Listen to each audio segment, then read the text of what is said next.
मैं सावरकर जी की एक और बात बता दूं, उन्होंने डॉक्टर अंबेडकर को उन्होंने बुक में एक मेंशन किया हुआ है कि उसमें वो कहते हैं कि डॉक्टर अंबेडकर अगर वो हिंदू धर्म छोड़ भी देते तो हमको कोई फर्क नहीं पड़ता है। ऐसे अंबेडकर बहुत आए हैं। तो ये बात बता दूं, ऐसे मानसिकता वालों को बिठाने वाले आप ही हैं वहाँ पे, और वो आज माफी इसलिए नहीं मांग रहे क्योंकि उसको पता है कि 2 दिन प्रोटेस्ट करने वाले सिख ईसाई। आप कभी इन लोगों को हम लोग साथ में देखते हैं, फोटो देखिए, जो हिंदू को एडिकेट करना चाह रहे हैं वो जनेऊ वाला होता है। बिल्कुल। आप मुझे एक बात बताइए, क्या हम सारे इक्वल हैं? बिल्कुल। आपको जनेऊ पहने दिया जाएगा? नहीं दिया जाएगा। तो कौन हिंदू है? वो किसकी बात कर रहे हैं? वो किसको रिप्रेजेंट कर रहे हैं? हिंदू मुस्लिम सिख ईसाई में? मुझे बताइए। हम तो है नहीं ना। तो ब्राह्मण को सीधा सीधा, वो सीधा सीधा ब्राह्मण है। बिल्कुल।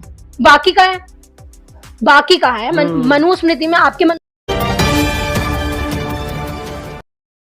साथियों नमस्कार। और आज का सबसे ज्वलंत मुद्दा मैं आपको बताऊं, लेकिन उससे पहले आज 1 जनवरी 2025 सूर्य दिवस की आपको हार्दिक मंगल कामनाएं।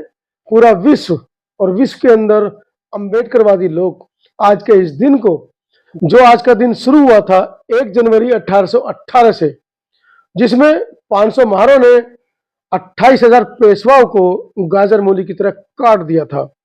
क्या वो उनके अंदर द्वेष था? क्या वो उनके अंदर एक भावना थी? क्योंकि गले में हांडी और पीछे झाड़ू, उनको टांगने पर जिन लोगों ने विवश किया उनसे उन्होंने बदला ले लिया।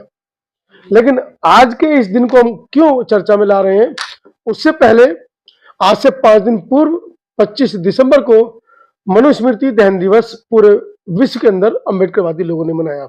इस दिन 25 दिसंबर 1927 को बाबा साहब डॉक्टर भीमराव अंबेडकर ने एक किताब, हालांकि बाबा साहब बुक लवर कहे जाते हैं, किताबों के बहुत बड़े प्रेमी कहे जाते हैं, उन्हें ऐसा क्यों लगा कि इस किताब को जला देना चाहिए, और बाबा साहब ने उस किताब को तिलांजलि दे दी।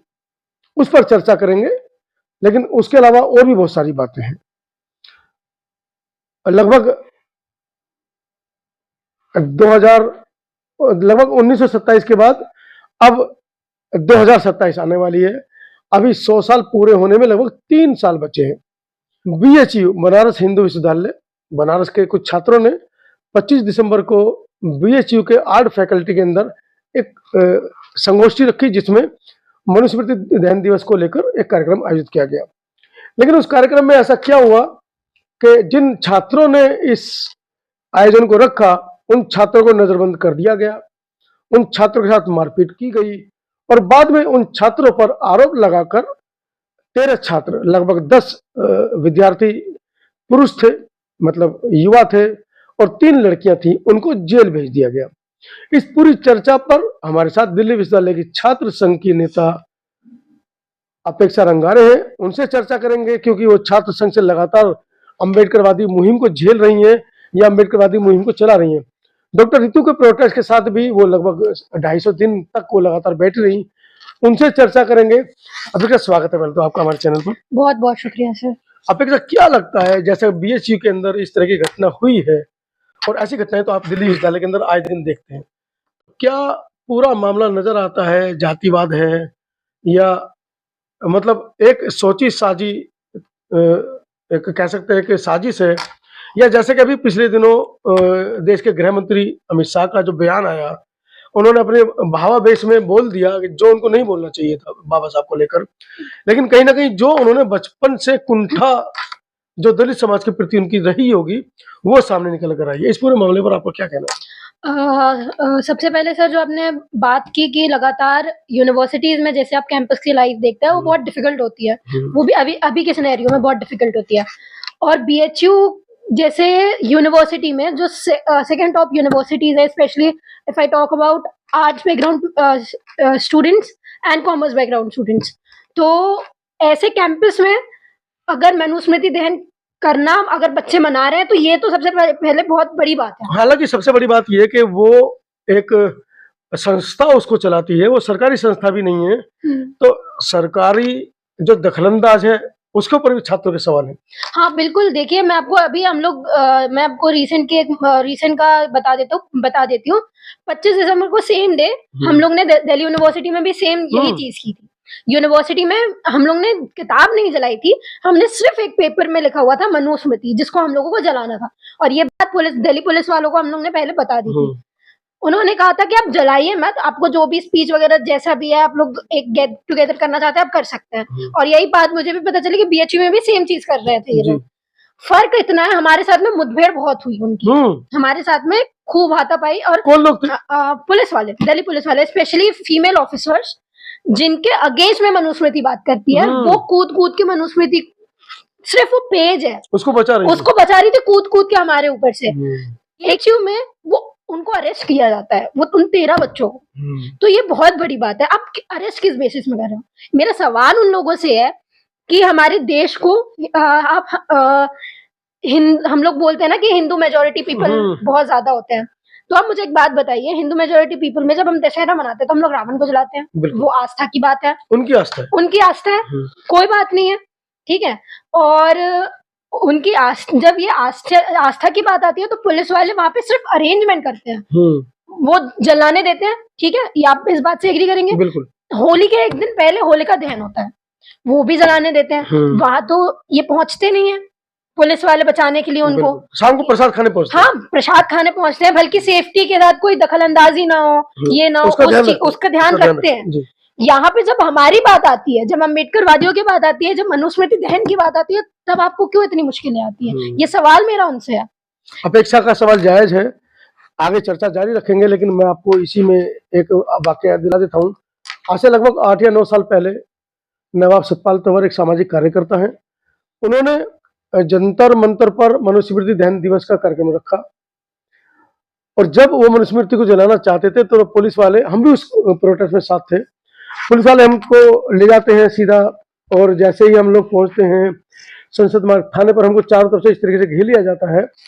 लेकिन उसके बावजूद सतपाल तंवर, मैं वीडियो थोड़ा सा आपको क्लिप दिखा रहा हूँ, गुलामी का कारण है, और हमारे ऊपर जो अत्याचार होते हैं उन अत्याचारों का जो कारण है वो यह मनुस्मृति ही है, जो मनु के द्वारा एक गंदी किताब लिखी गई, गंदे कानून बनाए गए। आज वो वही दिन है जो बाबा साहब ने हमें दिया था, और हर साल मनेगा। आज हम इकट्ठा हुए रोड पर आए हैं, कल पूरा देश उठ। उसके बावजूद सतपाल तंवर और उनकी पूरी टीम उस मनुस्मृति को जलाने में कामयाब हो जाती है। लेकिन पुलिस वाले, जैसा कि अभी अपेक्षा ने बताया कि उस समय पुलिस वालियां थी, उस दिन पुलिस वाले के साथ में लेडीज पुलिस भी थी, क्योंकि भीम सेना के साथ में, सतपाल तंवर के साथ में उनकी कुछ महिला सहकर्मी भी थी। तो पुलिस वालों ने उस मनुस्मृति को बचाने के जितने जद्दोजहद करने थे वो कर लिए, यहाँ तक कि उन्होंने सतपाल तंवर के साथ मारपीट भी की।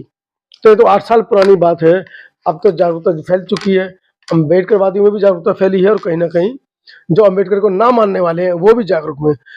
अपेक्षा मैं ही जानना चाह रहा हूँ कि जैसे कि अम्बेडकर को मानने वाले जागरूक हो रहे हैं, जैसा कि आप लोग जागरूक हुए, आपने मनुस्मृति दहन दिवस को यूनिवर्सिटी में रखा, ऐसे बीएचयू के छात्रों में रखा, उससे पहले कभी शायद नहीं हुआ होगा। लेकिन जिस तरीके से अम्बेडकर के जानने वाले जागरूक हो रहे हैं, उसी तरीके से गोलवरकर को, सावरकर को मानने वाले, और खासकर विश्व हिंदू परिषद या कहें एबीवीपी, जो इनके जो छात्र नेता हैं, वो भी जागरूक हो रहे होंगे इस मामले। ये चीज हमें उनसे सीखनी चाहिए।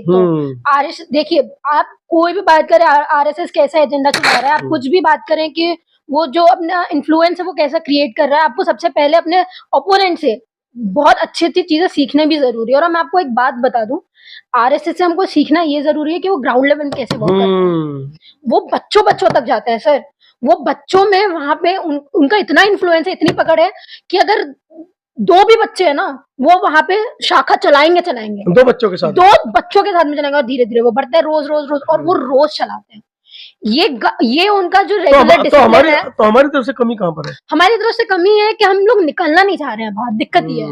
हम लोग ने वहां पे मनुस्मृति दहन किया, ठीक है, बस चलता तो वो पूरा आर्ट्स फैकल्टी घिर जाता। वो जो 13 जेएनयू का जो मामला है, छात्र बीएचयू का, जी नहीं, ये नहीं हुआ दिल्ली जेएनयू के अंदर पिछले साल जब अटैक हुआ छात्राओं के ऊपर, तो यूनिवर्सिटी के अंदर घुस के, हॉस्टल के अंदर घुस के उनके साथ मारपीटाई हुई, वो सारी वीडियोज है, लेकिन आज तक पकड़ी नहीं। यही तो बात है ना जरा, बीएचयू में भी जिन 13 बच्चों को गिरफ्तार किया गया है, वो अभी तक मतलब वो होना ही नहीं चाहिए था, इतनी संख्या हो जानी चाहिए बच्चों की। कौन है बहुजन, कौन है? उनकी सपोर्ट में लोगों को आप मुझे एक बात बताइए, कांशीराम साहब ने जब अपने मिशन के टाइम में एक टर्म दिया था बहुजन, उन पर 85% लोगों के लिए, कहाँ है वो लोग? कौन है वो लोग? कौन 85 है? मैं हमेशा ये बात करती हूँ, बहुजन होने में और अम्बेडकरवादी होने में बहुत फर्क है। बहुजन 85% है, पर अम्बेडकरवादी 15% भी नहीं है। और जो कुछ लोग निकल के आते हैं बाहर, वही सब कुछ झेलते हैं। जैसे आपने अपना जो टाइम था 22 दिन, वो हमने जो जेल में काटे, बिल्कुल हम लोग इतने डिटेन होते हैं, हम लोग पढ़ाई अपनी थोड़ी बहुत साइड में करके यहाँ पे जाते हैं, तो ये हम लोग क्यों कर रहे हैं? क्योंकि हम लोगों को पता है अगर हम लोग नहीं करेंगे, उनका भी हम लोग ही उनको लेके आगे चल रहे हैं। हम ही बात करते हैं 85, वो बात नहीं कर रहे हैं वो 85 की, वो कभी नहीं वो कंप्लेन झेलेंगे हम, FIR उठाएंगे हम, डिटेन हम तो योगी उत्तर प्रदेश के योगी आदित्यनाथ ने तो कहा था कि लड़ाई जो है 80 बनाम 20 की है। उन्होंने अपने आप को 80 दिखाया क्योंकि वो हिंदू है। यही तो और बात सामने है, मुसलमान को उन्होंने 20 कर दिया। मैं आपको एक बात बता दूं, उसमें दलित पिछला कहीं था ही नहीं। मैं आपको एक बात बताऊं, हिंदू मुस्लिम सिख ईसाई, आप कभी इन लोगों को हम लोग साथ में देखते हैं, आप फोटो देखिए, जो हिंदू को ये डेडिकेट करना चाह रहे हैं वो जनेऊ वाला होता है। बिल्कुल। आप मुझे एक बात बताइए, क्या हम सारे इक्वल हैं? बिल्कुल। आपको जनेऊ पहने दिया जाएगा? नहीं दिया जाएगा। तो कौन हिंदू है? वो किसकी बात कर रहे हैं? वो किसको रिप्रेजेंट कर रहे हैं हिंदू मुस्लिम सिख ईसाई में? मुझे बताइए। हम तो है नहीं ना। तो ब्राह्मण को सीधा वो सीधा ब्राह्मण है। बिल्कुल।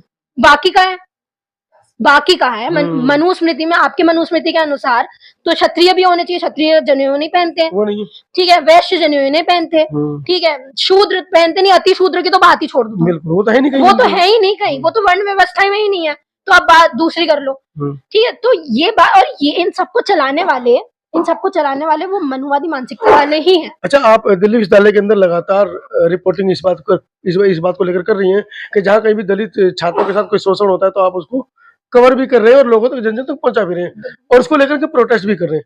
तो आगे की क्या रणनीति है? क्या ये लगातार चलता रहेगा या इसके ऊपर हम लोग अंकुश लगा पाने में भी कामयाब हो पाएंगे? हमारे दर्शक ये जानना चाहते हैं। देखिए सर, मैं आपको एक बात बताऊं, जैसा माहौल चल रहा है ना अभी, उसके लिए सबसे पहले हम लोगों को पॉलिटिकली भी बहुत एकजुट होना पड़ेगा, क्योंकि पॉलिटिकली जो हमारा सिनेरियो, देखिए हर चीज पॉलिटिक्स है, everything is politics. Right now I am sitting here, ये भी पॉलिटिक्स है, आप इसको निगलेक्ट नहीं कर सकते। जी।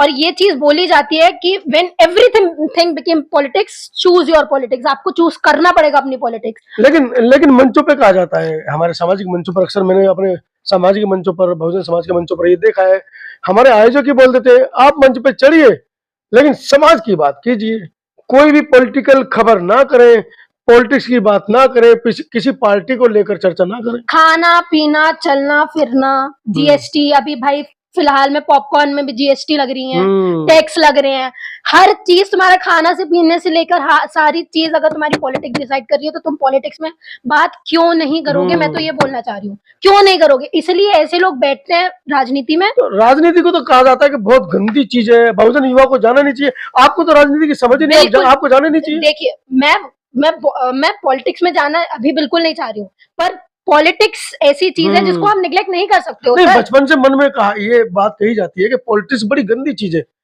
कौन फैला रहा है ये? मैं आपसे पूछती हूँ, हमारे युवाओं को छोड़िए, महिलाएं तो सोच भी नहीं सकती। मायावती जी पता नहीं किस तरीके से पॉलिटिक्स में पहुंच गई, उनकी किस्मत अच्छी थी या काशीराम जी उनको समझा पाने में कामयाब रहे तो राजनीति पहुंची। भाई मैं आपसे पूछ रही हूँ ना, कौन लोग हैं जो बोलते राजनीति अच्छी बात नहीं है? हमारे लोग तो नहीं बोलते। कौन बोलते हैं? स्वर्ण बिल्कुल बोलते हैं। हाँ, तो वो क्यों बोलते हैं? अपने बच्चों को छात्र बनाएंगे, लेकिन हमारे बच्चे वही तो आप इनके पीछे की स्ट्रेटेजी समझिए। जो लोग बोलते हैं पॉलिटिक्स सही नहीं है, उनके आजू बाजू के लोग ही पॉलिटिक्स में बैठे, क्योंकि उनको पता है सत्ता एक ऐसा हथियार है। अरे डॉक्टर अंबेडकर जी ने जब ये चीज बोली है कि संसद एक ऐसी ताले की चाबी है, वो इशारा भी करते हैं संसद। हाँ बिल्कुल, और वो कहते हैं कि हमारे सारे प्रॉब्लम्स का सोल्यूशन वही है। तो वो पागल तो है नहीं यार। अगर तुम अपने आप को समझ रहे हो कि तुम 32 डिग्री होल्डर से ज्यादा पढ़े लिखे हो, है ना, तुम 9 भाषा के जो ज्ञानी है उससे ज्यादा पढ़े लिखे हो, तो फिर तुम अलग बात है, वो अलग बात है अगर आप ये सोच रहे हो। मैं अक्सर अपनी वीडियो में बताता हूँ कि ऊपर ट्यूबलाइट लगी है और ये बटन है कि बटन दबाया और ट्यूबलाइट जल गई।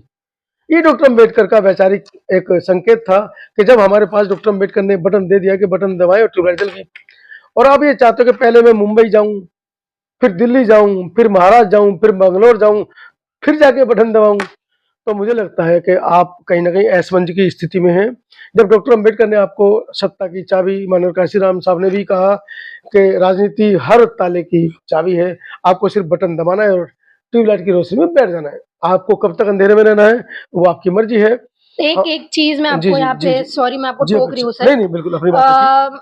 ये चीज मैं आपको बताना चाहूंगी कि आपने अमित शाह जी का जिक्र किया था। जी जी जी। और उसके पीछे भी गलतियां हमारी ही हैं, हमारी गलतियां हैं, हमको अंदाजा नहीं है। बात उन्होंने कही, गलती हमारी कैसे गलती हुई? हमारी है क्यों? सर, क्योंकि जब आपको पता है कि वो इंसान आरएसएस की शाखा में जाके खाकी चड्डी पहन के बैठता है, उसके जहाँ पे वो बैठ अब तो उधर की पैंट आ गई, नहीं अब तो नहीं, पैंट आ गई, हाँ, चड्डी अब खत्म हो गई। वो मेरी बात आप सुनिए। जी। जहाँ जो ऑफिस है उनका, उसके ऊपर सावरकर की अगर तस्वीर रहती है, वो भी ऐसे जगह जो सरकारी है, वहां पे अगर वो सावरकर की फोटो लगा रहे हैं तो वो किस मानसिकता से आ रहे हैं आप ये बता दो। और मैं सावरकर जी की एक और बात बता दूं, उन्होंने डॉक्टर अंबेडकर को उन्होंने बुक में एक मेंशन किया हुआ है कि उसमें वो कहते हैं कि डॉक्टर अंबेडकर अगर वो हिंदू धर्म छोड़ भी देते तो हमको कोई फर्क नहीं पड़ता है। ऐसे अंबेडकर बहुत आए हैं। तो ये बात बता दूं, ऐसी मानसिकता वालों को बिठाने वाले आप ही हैं वहां पे। और वो आज माफी इसलिए नहीं मांग रहे क्योंकि उसको पता है कि 2 दिन प्रोटेस्ट करने वाले लोग, उसके बाद कुछ नहीं होने वाला। हर चीज का मामला वही है। और आपने जो बोला बीएचयू के जो हुआ है, जेएनयू में जो हुआ है, उसकी क्यों नहीं आ रही है अभी तक? क्योंकि इसलिए कि हमारे लोग 2 दिन प्रोटेस्ट करते हैं, उसमें चले जाए। चलिए, अपेक्षा ने बड़ी अच्छी बात बोली है। अगर 2 अप्रैल के आंदोलन के बाद 3 या 4 या 5 अप्रैल को भी हम लोग सड़क ऊपर होते तो 4-5 दिन का प्रोटेस्ट होता और ये सरकारें अपने जो इनकी मानसिकता उसको बदलती। लेकिन अपेक्षा ने कहा कि हम लोग कुछ मिनटों के लिए, कुछ घंटों के लिए सड़क पर होते हैं। अगर हमारी एकता, अखंडता दिखाई दे तो ये लोग, जैसा कि कहा जाता है कि एक नाव में भरकर आए थे, इन सभी को नाव में भरकर हम भेज सकते हैं। लेकिन नहीं, कहीं ना कहीं हमारी जो आपसी रंजिश है, आपसी भेदभाव है हमारे अंदर, या आपसी जो फूट है हमारे अंदर, वो कहीं ना कहीं हमको कामयाब नहीं होने दे रही है। पूरे वक्तव्य के बारे में आपकी क्या राय है, कमेंट सेक्शन में जरूर